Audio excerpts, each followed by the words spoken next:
Assalamualaikum warahmatullahi wabarakatuh. Di sini saya akan mempresentasikan tentang tax haven country.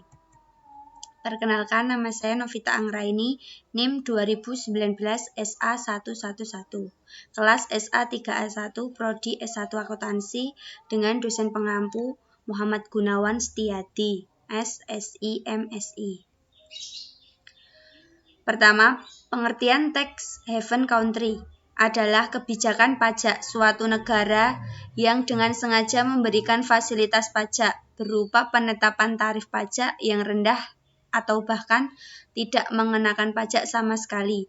Hal ini agar penghasilan penduduk negara lain bisa dialihkan ke negara tersebut.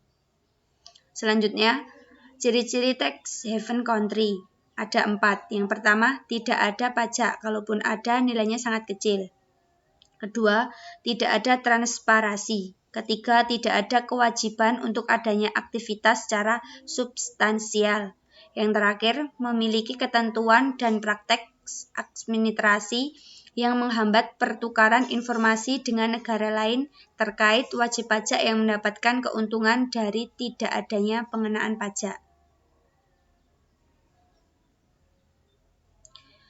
Kriteria negara tax haven menurut OECH.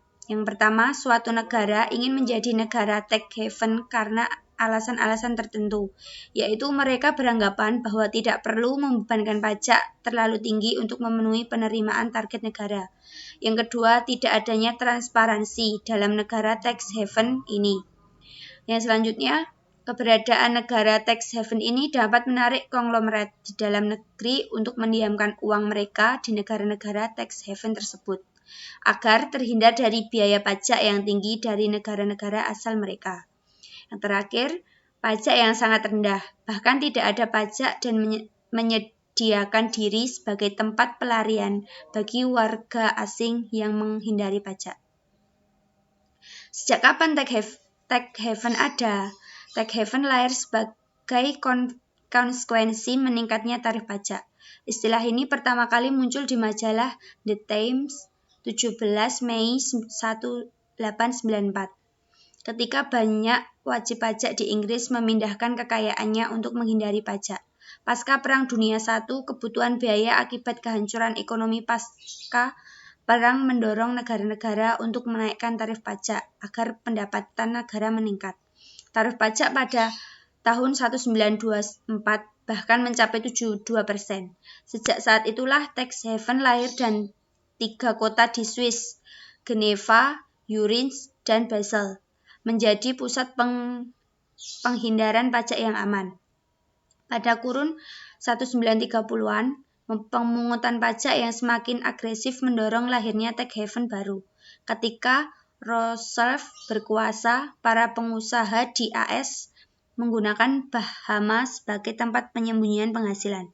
Pada tahun 1960, Cayman Island lahir sebagai tax haven baru yang didukung perbankan Kanada. The Rolling Stones meninggalkan Inggris pada tahun 1971 karena beban pajak yang terlampau tinggi. Mereka pun melakukan eksodus ke AS dan diikuti banyak profesional lainnya. Pada saat bersamaan, Panama yang lahir sebagai tax haven yang menyimpan dana milik pengusaha AS dan Amerika Tengah, terutama Kuba. Negara suaka pajak pada umumnya menawarkan manfaat. Pertama, peluang diversifikasi investasi. 2. Strategi penangguhan beban pajak. 3. Perlindungan aset yang kuat. 4. Hasil investasi bebas pajak. 5. Offshore banding dengan keluasaan dan privasi. Keenam, imbal hasil yang lebih besar. Selanjutnya, mengurangi beban pajak, menghindari restriksi mata uang. Yang terakhir, peluang pengembangan bisnis. Beberapa kemudahan peraturan di negara tax haven. Yang pertama, kemudahan di bidang pajak. Yang kedua, kemudahan di bidang peraturan tentang kerahasiaan bank. Ketiga, kemudahan di bidang pendirian perusahaan atau pendirian bank. Jika dilihat dari kemudahan perpajakannya, maka ada negara-negara tax haven dapat dibagi menjadi 5 kategori. Ya, antara lain Yang pertama, negara bebas pajak, no tax haven. Yang kedua, negara sistem pajak teritorial, territorial system of tax haven. Yang ketiga, negara dengan pajak yang rendah, low tax haven. Yang keempat, negara yang hanya membebankan pajak tertentu. Yang terakhir, negara yang membebankan pajak untuk perusahaan tertentu saja. Perbankan tax haven country. Salah satu keistimewaan dari negara-negara tax haven adalah bahwa di negara-negara tax haven tersebut sangat ketat melindungi prinsip rahasia bank. Hal ini menyebabkan orang-orang lebih aman menyimpan uang di negara-negara tax haven. Kedua, kerahasiaan bank, bank secrecy, adalah prinsip hukum dalam beberapa wilayah yurisdiksi di mana bank tidak diperbolehkan untuk memberikan kepada pihak berwenang rekening pribadi dan informasi mengenai pelanggan mereka, kecuali jika kondisi tertentu berlaku. Negara di dunia yang memproteksi rahasia perbankan dengan memakai salah satu metode sebagai berikut. Yang pertama, menggunakan metode perlindungan moderat. Dipraktikkan di negara yang tidak tergolong tax haven, seperti di Indonesia misalnya. Di negara-negara seperti ini, hubungannya antara bank dengan nasabah tetapi dianggap rahasia. Tetapi prinsip kerahasiaan bank tersebut secara hukum tidak terlalu sulit untuk ditembus dan kalaupun ada pelanggaran yang menyangkut rahasia bank, sanksinya tidak terlalu berat. Yang kedua, menggunakan metode perlindungan yang ketat. Hampir rahasia bank tidak dapat dibuka sama sekali. Kalaupun dapat dibuka, prosedurnya sangat ketat. Semisal harus melewati penyelidikan dan alasan untuk membukanya sangat selektif.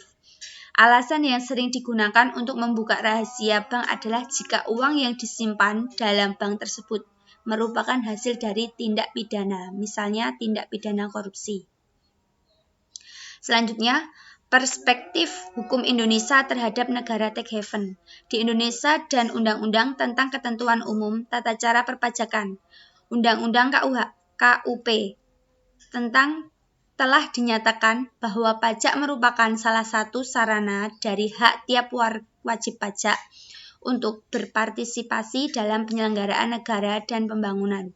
Kedua, dalam Undang-Undang Pajak Penghasilan (PPH) Nomor 36 Tahun 2008, Pasal 18 Ayat 3C, dijelaskan adanya tax haven sebagai negara yang memberikan perlindungan pajak, tapi ada peraturan pajak lebih lanjut yang menjelaskan kriteria tentang tax haven. Selanjutnya, pasal ini dibuat sebagai alat anti-avoidancy rules bagi wajib pajak dalam negeri yang akan melakukan penghindaran pajak ke negara tax haven. Sekian presentasi dari saya. Apabila ada kekurangan, mohon maaf. Wassalamualaikum warahmatullahi wabarakatuh.